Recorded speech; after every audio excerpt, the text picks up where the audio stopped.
Alias process the ঢাকার গুলশান শাখায় অনুষ্ঠিত হলো শিল্পী কাজী সালাউদ্দিন আহমেদের একক মিনিয়েচার আর্ট প্রদর্শনী সিটি অফ মেমোরিজ। এই প্রদর্শনীতে উঠে এসেছে মুঘল মিনিয়েচার শিল্প দ্বারা অনুপ্রাণিত হয়ে পুরনো ঢাকার জীবন, সৌন্দর্য এবং পরিবর্তনের নানা গল্প।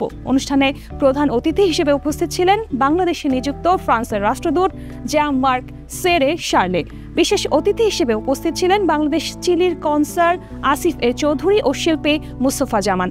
প্রদর্শনীতে শিল্পীর প্রায় 100 মিনিয়েচার চিত্রকর্ম স্থান পায়, যা সাম্প্রতিক শিল্প ভাবনা ও অভিব্যক্তির স্বতন্ত্র রূপ দর্শকদের সামনে উন্মোচিত করবে।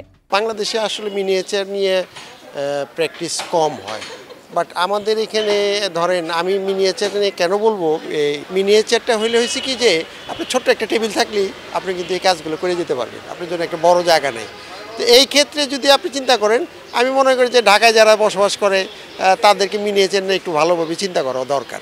Today we are very lucky because we've got a famous Bangladeshi artist who is giving his interpretation of old Dhaka.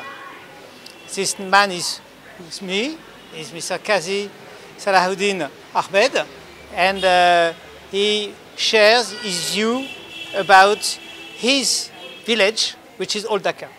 And we are very happy to welcome him. Alliance Française has a tradition of sharing cultures and developing the dialogue between cultures, French culture and Bangladeshi culture.